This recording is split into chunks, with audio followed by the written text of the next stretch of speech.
Richard Lewis ydw I, ond yn siŵr eich bod chi'n anabod fi gyda enw arall. Dic Penderyn? Dic Penderyn ydw I, a dwi'n byw ym Merthyr Tydfil. Wel, o'n i'n byw ym Merthyr Tydfil, cyn i mi farw, a nes i marw nôl yn 1831. Amser hir yn ôl yn dydi. Ond rhaid cofio, ges i ddim fy ngeni yn Merthyr, na.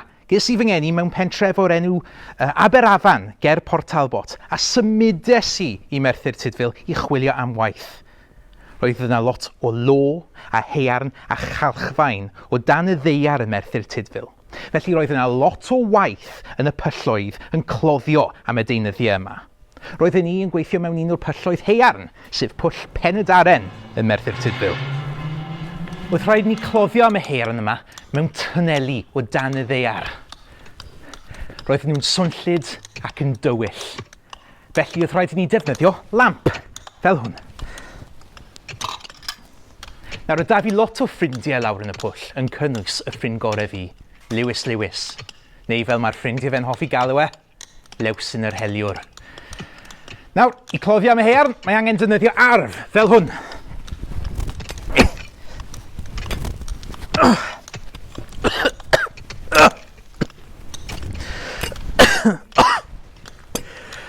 A rhaid ni wneud hwn am 12 awr pob un dydd. Ac a ddim yn wneud unrhyw les i ni, oedd y llwch oedd yn codi wrth i ni gloddio yn ymharu â'n sgyfaint ni. Ond oedd rhaid wneud e. Oedd rhaid ennill arian er mwyn gallu byw. Ac nawr mae rhaid cael yr holl haearn yma mewn i troliau enfawr i gael ei drosglwyddo mas o'r pwll. Felly, os gwaith y dynion oedd i cloddio am y haearn, gwaith pwy oedd y felly i drosglwyddo'r troliau enfawr yma? Wel, y plant, wrth gwrs. Roedd yna lot o swyddi i blant. Un oedd i agor a cael y drysau i wneud siŵr oedd yr aer yn gallu cylchdroi. A un o'r rai eraill oedd i gwthio'r cerbydau enfawr yma mas o'r pwll. Rhaid cofio, oedd plant ddim yn cael mynd i'r ysgol nôl yn 1831. Oedd rhaid nhw gweithio i ennill arian ar gyfer eu teuluoedd.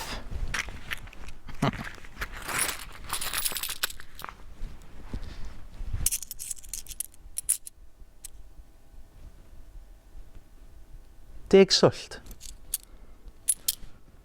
10 swllt am wythnos o waith. Swll oedd yr arian o'n i'n defnyddio yn hytrach na punnoedd fel dych chi'n defnyddio. Felly tybed beth yw werth 10 swllt mewn arian heddi? Wel, yn gwybod mae 1 swllt yn werth 12 o ceiniogau. Felly, £20 am wythnos o waith. Be gallech chi prynu am £20? Bar o siocled, 2 falle os chi'n lwcus? Roedd disgwyl i fi talu am bwyd am wythnos gyfan. Brecwast, cinio a swper i fi a fy ngwraig am 7 diwrnod. A rhent! Oedd rhaid fi talu i cadw to uwch benni'n pennau ni. Roedd gan ambell person digon o arian. Pobl fel William Crochet. Fe oedd un o'r meistri haearn. Perchenog y pwll lle o'n i'n gweithio. Fe oedd yn gyfrifol am talu fi, ond oedd e ddim yn talu lot. Roedden ni'n dlawd, a roedd da fe digonedd o arian. Drychwch ar ei cotiau grandau, ei siaceti smart, hetiau diri. Roedd da fe digon o arian hyd yn oed i adeiladu castell, a dyna yn gwmws beth nath e. Fe adeiladodd castell Cyfartha yn Merthyr Tydfil. Fe'n meddwl y fe mor bwysig, mor mawreddog, ond yn wir, hen ddyn atgasoedd e. Roedden ni'n dlawd, yn braidd yn gallu talu am bwyd a rhent. A bai pwy oedd hynny? Bai William Crochet. Ac yn mis Mai 1831, byddech chi byth yn credu be ddwedodd William Crochet. Less money for you. Llai o arian i ni. Llai o arian i ni. Roedd William Crochet yn disgwyl i ni gweithio am llai o arian. Ydych chi gallu credu'r peth? O'n ni yn flin. Oedd lot ni yn barod mewn dyled, yn cynnwys Lewsyn. Un diwrnod, dyma'r bailiffs yn dod I ti. Nawr, bailiff yw berson sy'n dod I gasglu'ch eiddo chi os chi methu talu nôl dyled.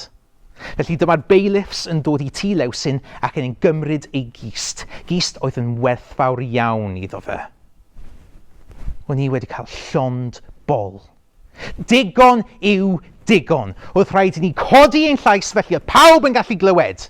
Oedd rhaid I ni brotestio. Penderfynnon ni o'n I angen baner ar gyfer y brotest. Felly wnaethon ni trochi baner mewn gwaed llo I wneud e'n goch. Ni oedd y cyntaf I defnyddio baner goch fel symbol o dioddefaint. Mae sawl wedi defnyddio ers ni, ond ni oedd y gyntaf. Wnaethon ni hefyd rhoi torth o fara ar ben y polyn mwyn dangos beth ni eisiau. Bwyd yn ein bole am pris teg. Felly dyma ni. Miloedd o bobl, y dosbarth weithiol, y gweithwyr y pwll, y menwod, yr hen bobl, y plant ifanc I gyd yn camu lawr I canol Merthyr Tydfil. Dan y baner yn chwifio gyda'n lleisiau yn uchel. A pwy oedd ar flaen y dorf? Ond fy ffrind I, Lewsyn. Nawr, oedd Lewsyn yn dyn dda, oedd pawb yn ei barchu A oedd rhywun hyd yn oed wedi llwyddo torri mewn I tŷ y bailiffs a gael ei gist nôl, dod â fe I canol y dref a roi ar y llawr felly oedd e gallu sefyll arno fe a siarad i'r dorf. Rydyn ni wedi cael digon.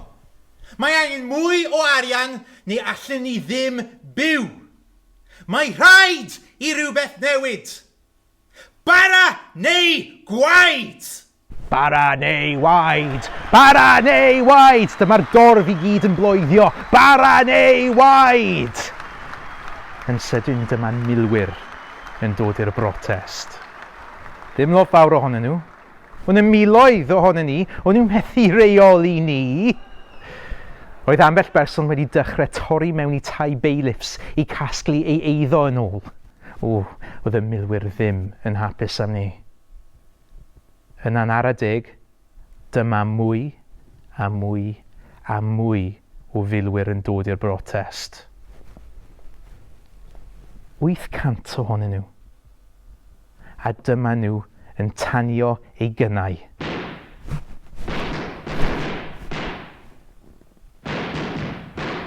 Cafodd cannoedd ei ynafu, a ambell rai ei lladd. Chwalodd y brotest, o'n I wedi colli y frwydr. Parodd y brotest rhyw 4 diwrnod a cafodd 26 o bobl ei arestio, yn cynnwys fi a Lewsyn. Oedd rhaid I ni mynd i'r llys.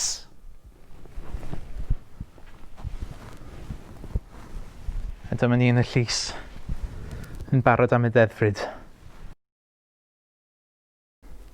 Lewis, you have been accused of wounding Private Donald Black of the 93rd Highland Regiment on June the 3rd, 1831. You have been found guilty. I sentence you to transportation to Australia. Nawr, fy mod I ddim yn deall gair oedd y barnwr yn dweud, o'n I gallu weld trwy ymateb Lewsyn oedd e ddim yn newyddion da. Fi oedd nesaf. Fydd y llwncyn dost, fy nghoesau fi'n crynu, a ni'n chwistomen. Richard Lewis, you have also been accused of wounding Private Donald Black on June the 3rd, 1831. You have been found guilty. Gan fy mod I methu siarad Saesneg, o'n I methu amddiffyn fy hun. O'n I methu dweud taw nid fi oedd wedi anafu y milwr. Oedd y holl beth yn anheg. I sentence you to death by hanging. Court dismissed.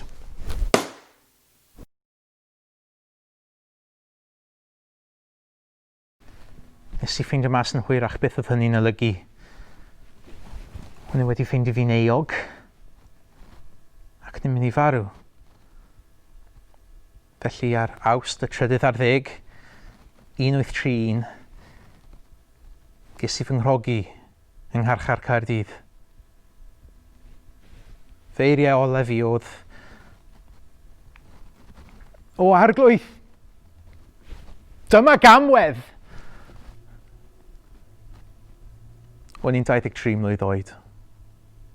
A chi'n gwybod be? Nid fi nath yna fi Donald Black.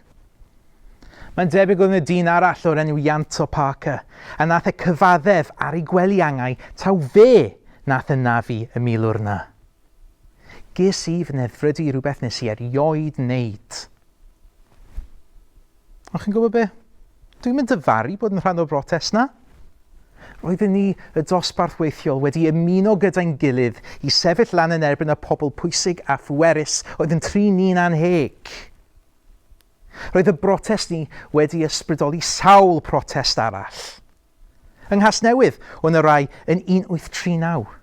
Dwi bellach yn cael fy ystyried yn symbol o'r dosbarth gweithiol oedd yn fodlon uno gyda'i gilydd a brwydro dros eu hawliau. Os ewch chi Gaerdydd, welwch chi Black. Mae yna difasu'r marchnad lle oedd y carchar arfer fod. Mae yna i cofio amdanau.